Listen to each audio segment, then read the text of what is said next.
Printers gets its own special section here when it comes to installation because it's not just as simple as installing a driver.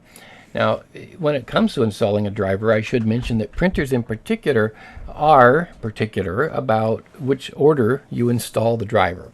In other words, some printers require that you plug the printer in first and then install the driver. Others require that you install the driver first and then plug in the printer. You should read the manual and find out about your printer first, which way it wants you to do it.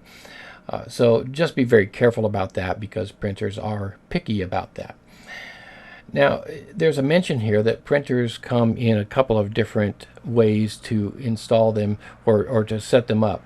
You can set them up through a port on the computer. In other words, typically a USB port. Older ones had another kind of cable, but modern ones a USB port. And you can plug the printer into that port on the computer, and then you can use sharing to share that printer out to other computers on the network. However, that is probably not the most efficient way to do it. The most efficient way is to use the wireless connection and to set it up over, in other words, give that printer its own IP address so that that printer looks just like another computer on the network. That way everybody has access to it. Now the problem with that is sometimes we see the printer lose its IP address for one reason or another. I've seen it happen too many times, and many people don't know how to reset that up again. So you do need to have a little bit of networking capability, understanding in order to be able to set that up again. So you really should at least write down or keep track of the steps to do that in case that happens. But it's not typically too difficult to do. Every printer is a little bit different in how that's done. I like to have mine over the Wi-Fi network and have it have its own IP address. That tends to be, for me, the most stable way to do it.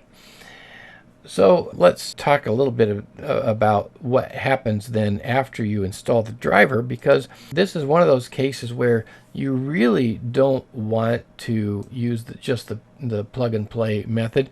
In other words, you don't want just the Microsoft driver that comes with Windows, because it really is not going to have all the functionality of the printer, especially if the printer is one of the modern do everything all in one type of printer that does scanning and faxing and copying and all those kinds of things. So for me, most of the time I really want to use what they call here the best approach, which is to use either the software that you download or the DVD or CD-ROM that came with the printer. And again, I want to emphasize, follow the instructions. This is very important for printers because printers are very particular as to the order in which you do things. Now, once you've done all that, now the next trick is you have to add the printer to your printer list. So I'm in a Windows 11 machine here. I'm going to go to Settings, and then I'm going to go to Bluetooth and Devices. And now I have something called Printers and Scanners, and here I can add device.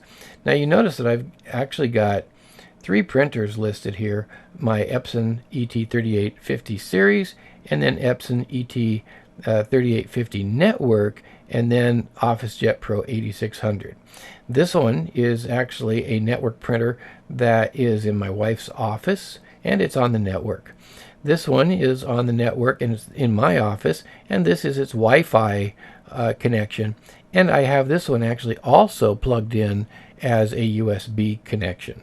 So I can choose in this case which way I want to print in this on this particular printer. So now I have, it looks like 3 different printers, but it's really only 2 printers. This one's connected in 2 different ways. So we have to add the printer, and you would just click add device, add a printer or scanner. You would click add device, and it will look for that device. And since the software, since the driver has already been added, it would show it in that list. Now it's probably not going to find anything. Oh, it did. It did actually find another driver version of this printer. I'm not going to add that right now. So apparently I had 2 different drivers for this printer in here, and I'm not going to use this one because this one's working great for me right now. And then I would just add device and add that to my list.